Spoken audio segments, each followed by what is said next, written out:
If you're wondering where Jordan Clarkson got his athleticism and love of sports, look no further than his father, 56-year-old Mike.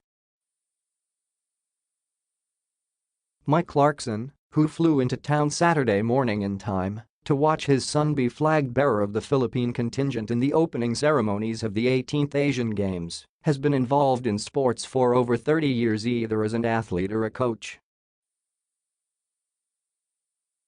In an exclusive interview with ESPN5, Mike reveals he tried out for a slot on the U.S. Olympic boxing team for the 1984 Los Angeles Olympics. Unfortunately, things did not go his way. "I tried to make the 1984 Olympic team for the United States in Los Angeles," he said.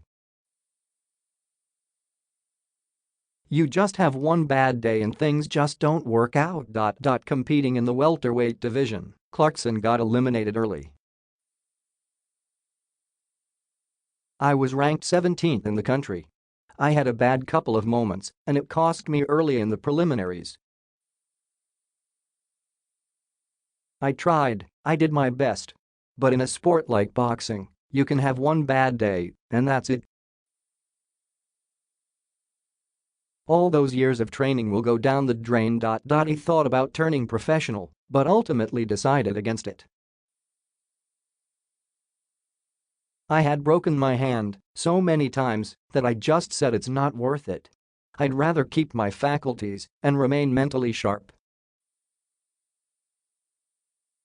He doesn't regret it, especially after seeing his former boxing mentor's health decline in recent years.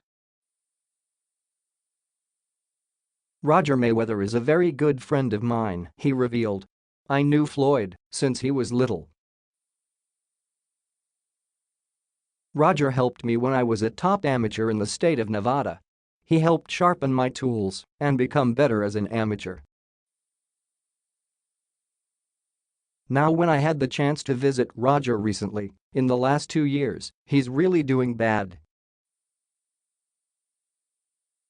His health has really deteriorated quickly. But Floyd takes care of him, of course. In fact, in hindsight, that's the reason why I got out. I didn't want to suffer. You know, not recalling things, getting Parkinson's disease." His brush with the Olympics makes him appreciate son Jordan's achievement of not only representing the Philippines in an international competition of this magnitude, but being the country's flag bearer as well. "I'm very proud," he said. "To see him to be able to come in to compete at this level, I don't have anything but a big smile on my face. Just to be on the team, just to be part of the contingent, and to be able to compete in the Asian Games.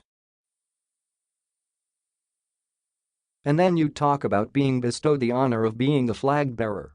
I mean, Usain Bolt was the flag bearer for Jamaica in the Olympics. So that just shows you the magnitude of that position and how it's held in such high esteem.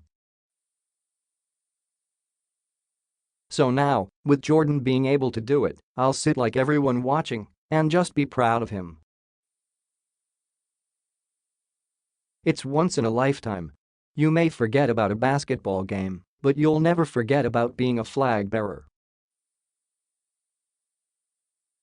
As everybody knows, this moment almost didn't happen. Mike reveals that he got the news through a call at 2:30 in the morning. "If you're gonna wake me up with good news." And that was good news. We were very elated and everybody was really happy and it was a dream come true for Jordan.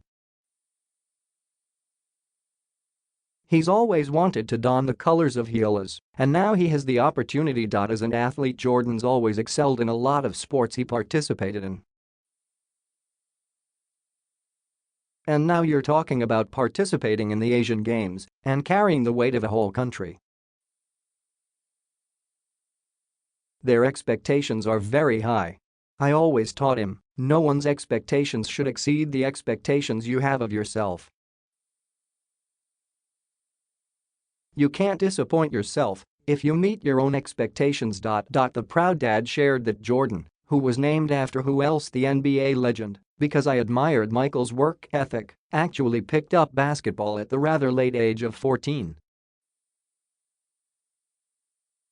As a youngster growing up in San Antonio, he was more drawn to track and field. Mike says his son excelled in the sprint events, which explains his speed on NBA courts. Jordan is extremely fast. 400 meters was his specialty in the track club that he was with. For 3 years straight, he swept the sprints: 100 meters, 200 meters, 400 meters. But after he began tagging along to watch his younger brother compete all over the country in amateur tournaments, Jordan decided to drop the cleats and lace up the sneakers. He was behind, Mike says. Jordan didn't really take up basketball seriously until he was in 9th grade. To fast-track his basketball development, Mike approached an old friend who, years earlier, suited up for 7-Up and Shell in the PBA before making it briefly in the NBA. In order to be a good basketball player, you gotta make sure you listen to a lot of people, get a lot of different information, Mike says. Everyone looks at things differently. So I allowed him to have a lot of other individuals work with him, including one who is now the general manager of the New Orleans Pelicans, Dell Demps.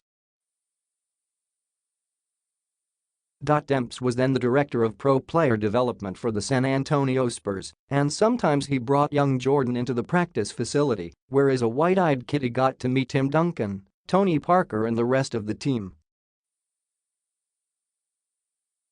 Whatever Demps taught him, it must have worked. Jordan went on to star first at the University of Tulsa, then at the University of Missouri. The Washington Wizards picked him with 46th pick in the 2014 NBA draft before trading him to the Los Angeles Lakers, where he played for 3.5 seasons before being traded to the Cleveland Cavaliers on February 8.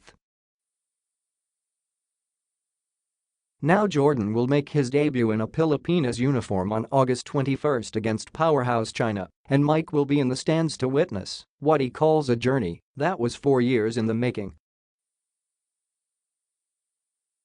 He is confident his son will rise to the challenge. I think the magnitude of the moment won't overtake him. He's really looking forward to going out there and competing at a high level and playing very well.